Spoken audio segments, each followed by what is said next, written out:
Halo, selamat pagi, atau selamat siang, atau selamat sore, atau selamat malam Pak Gunawan.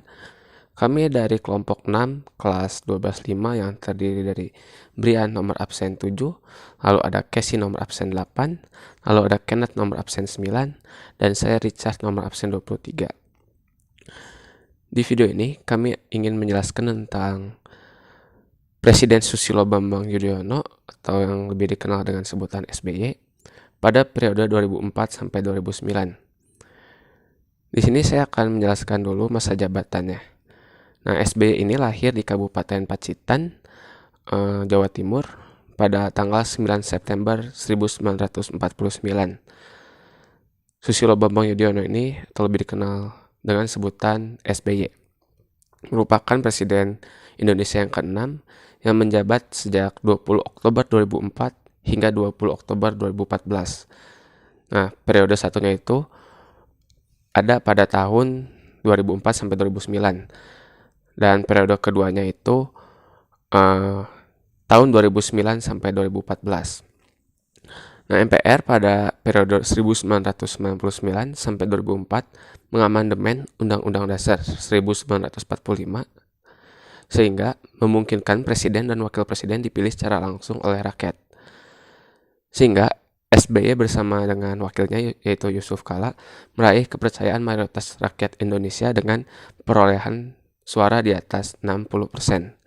Dan pada tanggal 20 Oktober 2004, beliau dilantik menjadi Presiden Republik Indonesia yang ke-6. Sehingga SBY terpilih sebagai presiden dan Yusuf Kala sebagai wakilnya.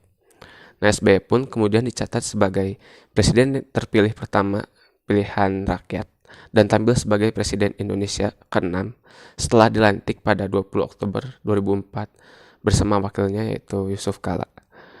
Ia unggul dari Megawati Soekarno Putri dan Hasyim Muzadi pada pemilu 2004. Oke, selanjutnya akan dijelaskan oleh Brian. Nah, sekarang saya Brian, saya akan menjelaskan tentang partai pengusung.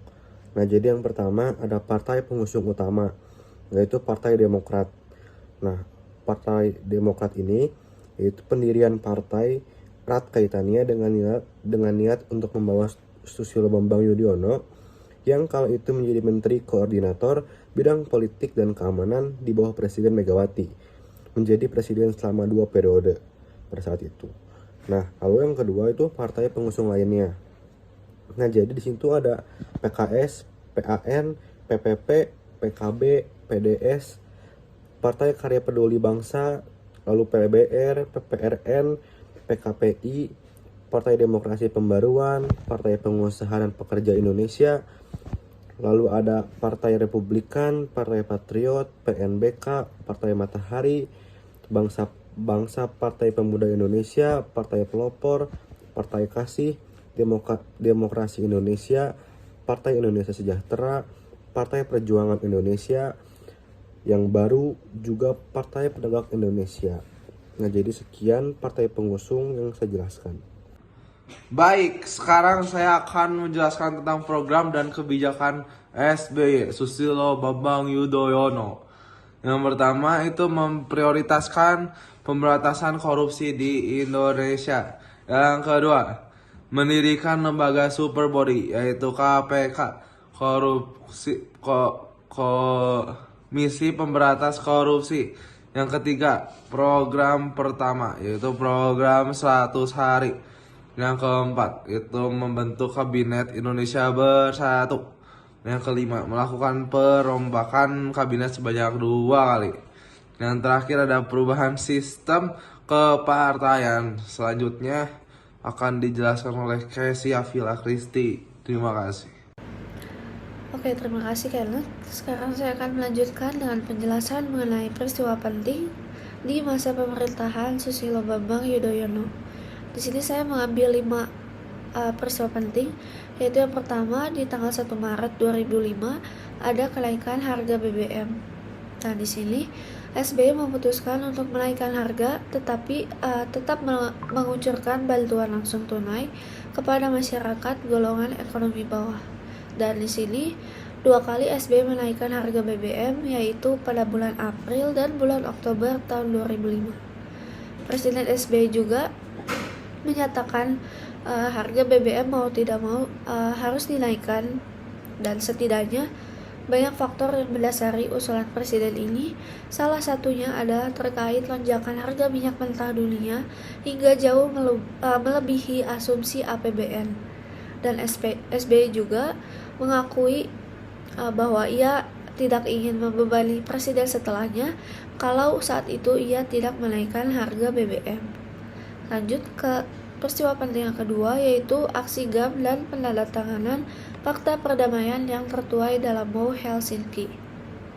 Aksi GAM ini adalah singkatan dari Gerakan Aceh Merdeka, yang berarti juga bekas sebuah gerakan separatisme bersenjata yang memiliki tujuan supaya Aceh lepas dari NKRI atau Negara Kesatuan Republik Indonesia. Dan aksi ini disebabkan oleh beberapa hal, yaitu perbedaan pendapat tentang hukum Islam. Kedua itu ketidakpuasan atas distribusi sumber daya alam Aceh. Dan ketiga, yang terakhir, peningkatan jumlah orang Jawa di Aceh. Dan aksi GAM ini terjadi pada tanggal 15 Agustus tahun 2005. Lanjut ke peristiwa yang ketiga, yaitu di tanggal 1 Oktober 2005 ada bom bunuh diri di Bali. Ini adalah serangkaian pengeboman yang terjadi di Bali pada tanggal 1 Oktober 2005. Terjadi 3 pengeboman di sini, yaitu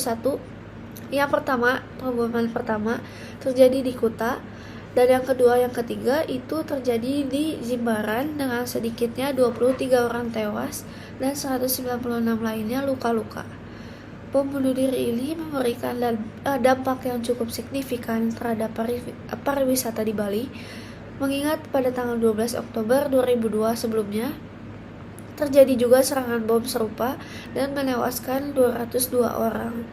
Dan insiden ini tidak menyebabkan pengaruh sebesar bom Bali 2002, dan pemandangan para wisatawan asing yang langsung kembali ke negara asalnya sehari setelah kejadian tahun 2002 yang sebelumnya tidak terlalu terlihat pada insiden bom bunuh diri yang tahun 2005 ini. Lanjut ke peristiwa penting yang keempat, yaitu pada tanggal 27 Mei 2006, yaitu ada eksplorasi gas lumpur Lapindo. Jadi eksplorasi gas lumpur Lapindo ini dilakukan oleh PT Lapindo Berantas di Sidoarjo, Jawa Timur, dan memicu semburan lumpur yang tak berhenti. Tetapi pada akhirnya pemerintah sepakat untuk ikut mengganti kerugian warga yang terdampak dari semburan lumpur Lapindo ini. Yang terakhir, pada tanggal 31 Oktober 2008 terjadi seperti kasus korupsi atau skandal Bank Senturi.